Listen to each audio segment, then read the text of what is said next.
Yo, what's up, everyone? I'm gonna do a bit of a different video today than usual. Gonna do a bit of a predecessor review. Believe it or not, because I'm stupid, I've recorded this video once already. And my mic didn't work because I had it on fucking mute. So I'm dumb. What can I say? What else can I say? Um, so yeah, I said let's just get straight into it. I did upload the video today, even worse. Nice one, do These were saying it didn't have any video or any sound. I would have left that up, and that'd have been very embarrassing. Oh, mate, why is my sport just get like that? What legend. So yeah, just a quick one. Do a little review, quick video. And just how Predecessor's been so far. I'm obviously not max level. But that being said, I've basically played as or against every ADC, and to be honest, I wouldn't be surprised if I played against every god in the game, give or take.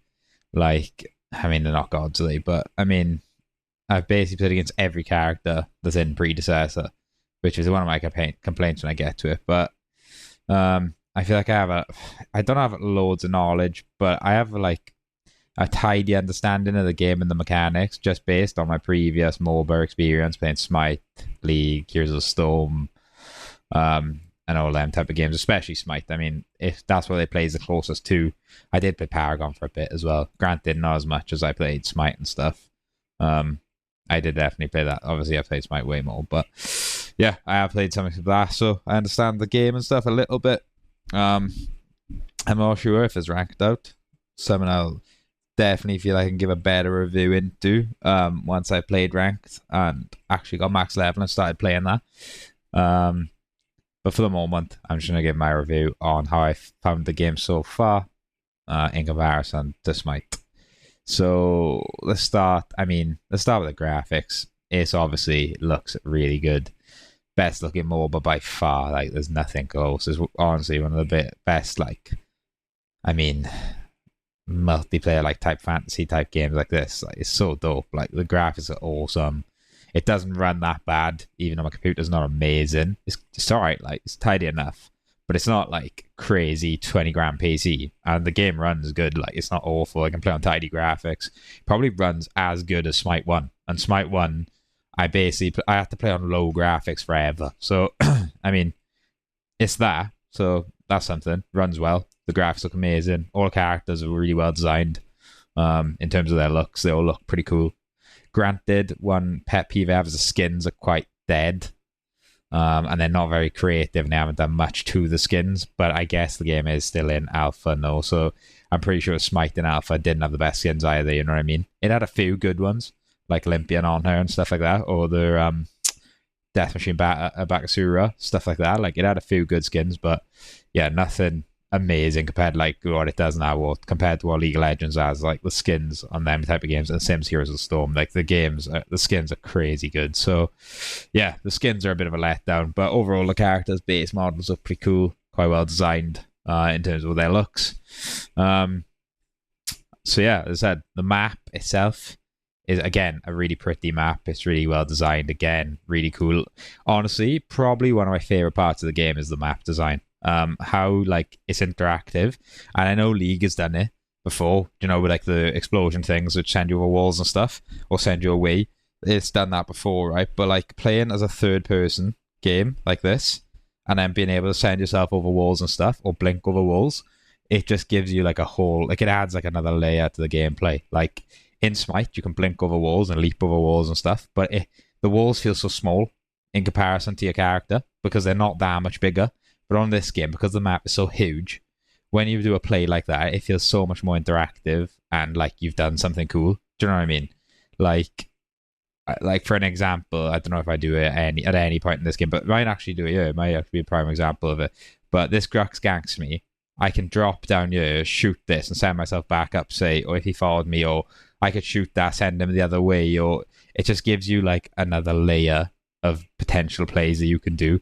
And now on one of my other videos, I'm sure I was chasing someone over this side of the map, and I blinked over a wall, like stuff like that with my combat blink. It's just something like that is just very, cool. Like, it's just a well designed, it's a good design, sorry, in the game. I know Smite have tried doing an interactive map and stuff like that with the vines and stuff, but I mean, they were awful. I hated them. They didn't make the game. They just made like the game feel clunky, and it was just more of an annoyance than it was like a benefit in the game. But I definitely feel like on Predecessor they've done a class job of that. Talking about the gameplay itself, I mean, it's a lot slower than Smite. This game's is not really slow. There's like 6 kills in the first on my team alone in the first 6 minutes, which is nuts. But for the most part, I find these games a lot slower paced than Smite and other MOBAs. Maybe not so much League. League is quite similar because I think it's because you're so focused on last hitting. And on this game, minions do a lot of damage, just like Smite. But on Smite, you are using abilities on the wave and clearing it. I think that's one of the only games where you actually do that, where most other MOBAs, you don't really. You kind of just going for last hits, which, I mean, that slows the game down a lot because you don't really care about... You don't really want to just use your ability on the wave to full clear. Because, like, getting the wave pressure, it helps for poke. But, like, not enough, really, to warrant wasting just bare cooldowns on it. Because then you're going to miss last hits and they'll get more view and get more gold. So, because you're trying to min-max so much by getting the last hits, you're like, it, like, slows the laning phase down. And, like, it's also a lot harder to gank people because they have combat blink. Granted, you can CC them and they have no beads or anything like that, but...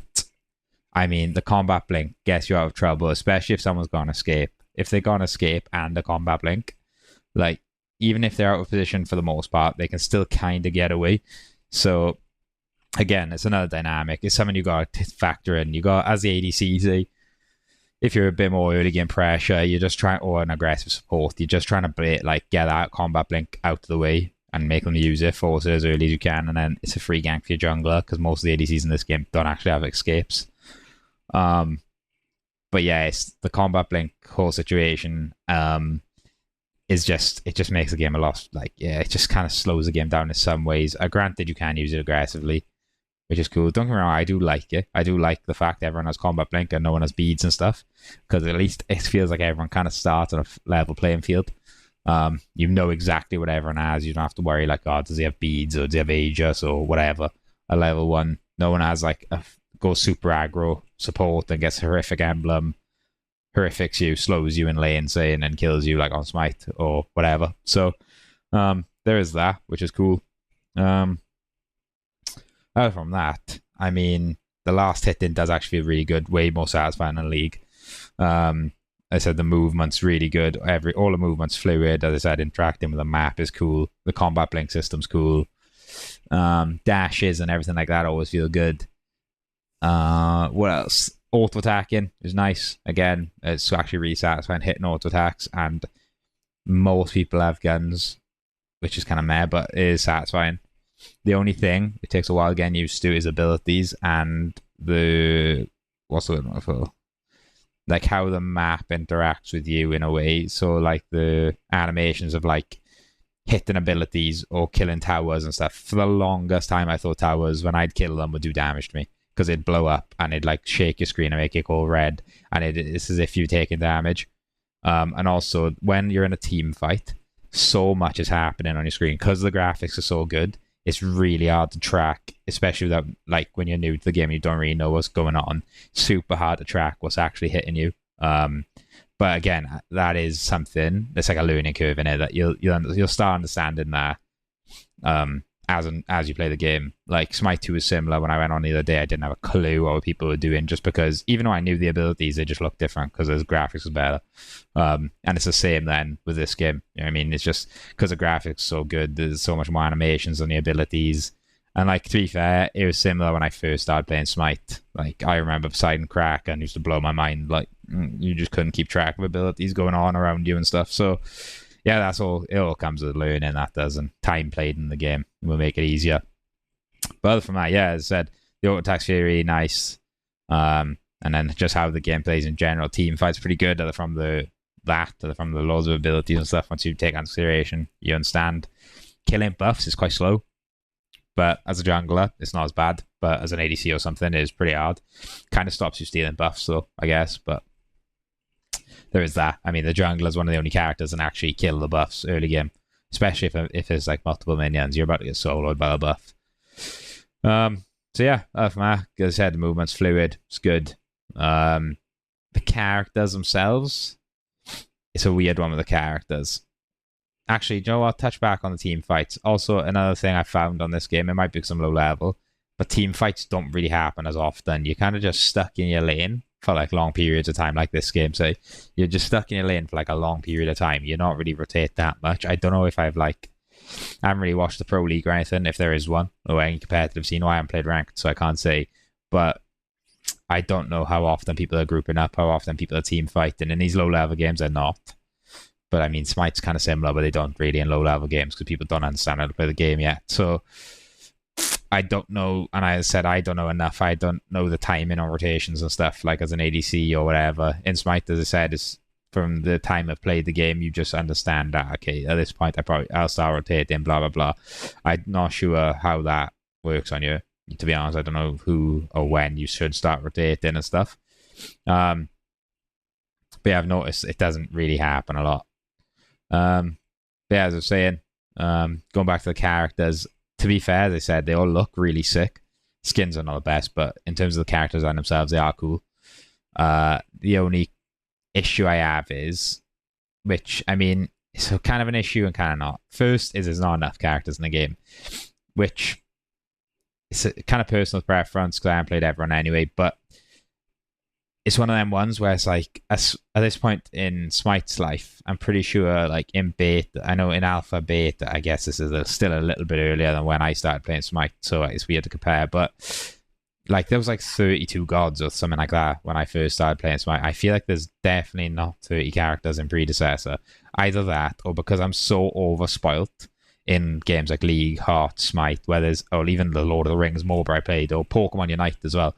Like there's so many characters in them games that it's honestly like it feels a bit bland in terms of you feel like you're playing against the same characters every single game. You feel like I see Murdoch's ADC every game, or I see a Gideon every game, I see a Steel every game. Like I feel like you just bump into the same characters over and over again. I know people are going to play the best characters as well. Not so much at this rank, but at higher ranks, people obviously play the best characters and what's in meta, which happens in all games. But yeah, I found it especially the case in this game. Even at low levels, you just keep bumping into the same characters. I guess it's because they're easiest to play and stuff. But yeah, it'd just be a nice, a bit more variation. And then the other thing to mention is the design of them. Don't get me wrong, there is abilities which cross over, which I understand, that's fine. It happens in every MOBA. League has the same abilities as Smite, as Pokemon Unite, do you know what I mean? There's characters in games which do the same thing. For example, or even in World of Warcraft and stuff like that, like a Blade Storm. Like, there's going to be characters in MOBA, say, that have Blade Storms. So it is what it is. But what I've noticed on this game is, so like, for an example, Murdoch's ult and Ethalt in Smite is basically the exact same. They do the same thing, which at the end of the day is sound. It's not the end of the world. There's something that happens. It's an idea. It's not like exclusive that Smite only has that ability because League has it with Ezreal and stuff like that. But the thing that annoyed me the most about Predecessor's design is, say now I'm an ADC main, so I play ADCs most of the time, right? Drongo, Murdoch, Wraith, who else? Twin Blast. There's another one as well, isn't there? Anyway, right, they're the 4 ADCs I can think of top of my head that all use guns. I'm like, all right, our Revenant as well. That's 5 ADCs all use guns, which I'm like, I know Drongo uses pistols, but then Twin Blast uses a dual wield pistols, right? That's different. Revenant does the reload, which does make him a bit different, right? Murdoch and Wraith use assault rifle / sniper rifle. And then who else did I say? Someone else, wasn't it? Drongo uses single pistol. Yeah, but anyway, you get the gist, right? They all use guns. And then basically all of them have a grenade. Or some sort of like grenade type ability. Some sort of like steroid, which I guess all ADCs have, right? Again, fair enough. But it just feels like there's a lack of creativity in that department. I don't get why, say, Drongo's got a grenade which silences and gases. Twin Blast got a grenade that slows. You have Murdoch's got the traps, which is kind of like a mine / grenade. They like, it just feels so samey in that sense. Or they all have a steroid, which again, I know Smite does. A lot of characters have steroids, but yeah, I don't know. It just feels a bit lazy in the design, you know. Like, I just think they could have done a better job in terms of some of the like builds on characters. You know, like for example, I know I'm comparing it a lot to Smite, but it is just because that is the game which just is most similar to. Like, say, even in Alpha, right? Or at least Beta when I played, on heroes in the game, he throws spears. And he has a leap. He's got a pillar, which is something they put up in the map, which slows whatever. It's another object. You have AMC, so moves and carb. He puts hives down, splatters honey on people, shoots bees out of his hand. Artemis shoots a bow, an arrow, so it's like a standard hunter. Then you have, fuck, who else was there? Ula, axes and a bow, switch stances. Ram, just another straight up hunter, but his abilities are way different to Artemis. Like, just off the top of my head, I just listed another 5 ADCs there on Smite straight away. And then who else? I Neath. She's a more ability based, got a backflip and a global ult. She was one of the only. Apollo, again, shooting music out of his harps. Like, the abilities, the design, how different every single hunter was and how different their kits are is what makes the game super refreshing. Whereas, especially as a new player, because they're all totally different. Whereas on this game, I jump off Drongo, say this game, which I played. This was the first time I played Drongo in this video, and I felt like I knew exactly what I was doing on him, just because, I mean, the other hunters don't have that much different kits to him, really. So, yeah, I just think that's one of the issues. I'm not saying, again, I get it's alpha. I get it's got a lot of development to do. They've got way more characters to release, blah, blah, blah. I understand that. I just wish they could have been a little bit more creative in terms of their character design in that sense. Same with the skins. The skins are a bit meh, but yeah, that's that. That's my rant over on characters. As I said, overall, they're pretty good. The characters are quite, it's not fulfilling, but they're satisfying to play, and when you play them quite well, they do all provide satisfaction, I guess is the word, or they at least are fun. They, if not, just as I said, a little bit samey. There's a few really different ones, like Revenant's Reloaded adds a little bit of frisk to his kit. I know he sometimes does feel a bit clunky, but at least it's different. Clunky, but I mean, it's not really. It's just you're not used to it. You're not used to having a reload up to 5 shots or whatever.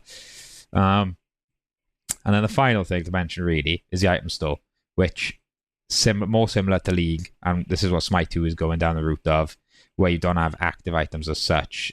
The items themselves actually have active. So if you're a Smite player, you know about beads, Aegis, Sprint. On this game, just like what's going to be on Smite 2, you won't have any of that. You'll just have items themselves, like this G item here, which actually has a passive itself. So it's more so you just got to actually remember to click them, like that G then. I've started doing it more I've played this game, but it's just about knowing you actually do have to start clicking them and remembering that you don't have like a beads or an Aegis on like F and G. So your actual items you buy have them abilities, and then the only thing you have is a combat blink. And it's nice you have wards at the start of the game. It's nice you come with health pots, you don't need to buy them. And it's also it's cool that you can buy anything on anyone, but to be honest, it's a bit annoying too. And I kind of prefer Smite 1's build process where you build into physical or magical and that type of thing. But that is because I'm biased. I know every other Moba has this type of item shop. It's just confusing when you're not used to it. As I said, Smite 2 is going down that route too. Which I found meh when I played Smite 2 is one thing I was like, oh, it's just weird as hell to get used to. But as I said, once you get used to it, it'll be like second nature, and you'll know what builds are good, what builds aren't good. I'm sorry, I just turned the stream off. What builds are good, what builds aren't good, and then from there you can just choose whatever build path you want to go down, who you're gonna get crit on, who you're gonna get attack speed on, whatever. So yeah, it's just something a bit different, to be honest. But yeah, as I said, overall, I think just to wrap the video up, really, the game's over, so just leave it on that screen. So yeah, just to wrap the build up, just wrap the game up itself. Sorry, fuck my chatting. Fucking wrap the build up. Yeah, just wrap the game up. Its Predecessor is definitely a fun game. It has a lot of potential. I don't know well, they're not going to listen to me. Are they fucking? Who am I really? Do you know what I mean? I'm a nobody. But if they do listen to community, I can't be the only person saying this surely about the game. So if they listen to community feedback, I'm sure the game will improve, and I hope it does grow, and at least give Smite 2 some competition in terms of player base. Don't get me wrong, Smite is always what I prefer. Can't help but play the game. I've invested far too much hours into that game to anything to really take over it, but they'd have to royally fuck up Smite 2 for me to switch from playing that game as a main to this game. But sorry, my missus just walked in. I have to do it on the video. That's really embarrassing, but she's a fucking idiot. Why is she always going to interrupt my videos? Do you know what I mean? Always just barged in my room. But yeah, as I was saying, just to wrap it up, I think, as I said, I hope the game grows. I hope it gets a competitive scene, and I hope ranked is good. So when I get to max level, I can actually play ranked and see. Also, I kind of hope it. I hope it has other game modes, right? But at the same time, I don't, because I get other game modes are fun for playing with your mates, but in Smite, I'd never solo queue Assault. I'd never solo queue Arena or Joust. The only game mode I'd solo queue is Duel, which is 1v1 in, which I guess this game could do, and it'd probably work and be quite fun, but it needs more characters to do that. And then obviously a Conquest, which is the 5v5 game mode, which is the same as Predecessor, which is why I'd play on Predecessor. So to be fair, I think it could have some more game modes. Maybe it'd bring a bit more player base, but it doesn't necessarily need it. They'd probably be more better served just focusing on the 5v5 game mode and developing it that way. But yeah, as I was saying, I hope it does do well. I hope it grows. Hope it don't die like Paragon, which is a shame Paragon died. But I guess people say it died, but surely, I mean, I guess it did die. But also, it just had more money spent on Fortnite, and it took its developers off Paragon onto Fortnite. So you can see why Epic did it. So yeah, hopefully with a proper team behind this game, it can grow and actually make some cool changes. And then maybe if it has some cool changes, it can influence some changes on Smite and vice versa. Smite 2 can influence some stuff on this, and it's just some healthy competition on MOBAs, really. But yeah, that's just my overall review of Smite player. Don't get me wrong, play Smite over Predecessor. If you have to choose one, play Smite. But that's it. Peace. Like and subscribe, and don't dislike the videos because it makes me upset and I get offended. Thanks.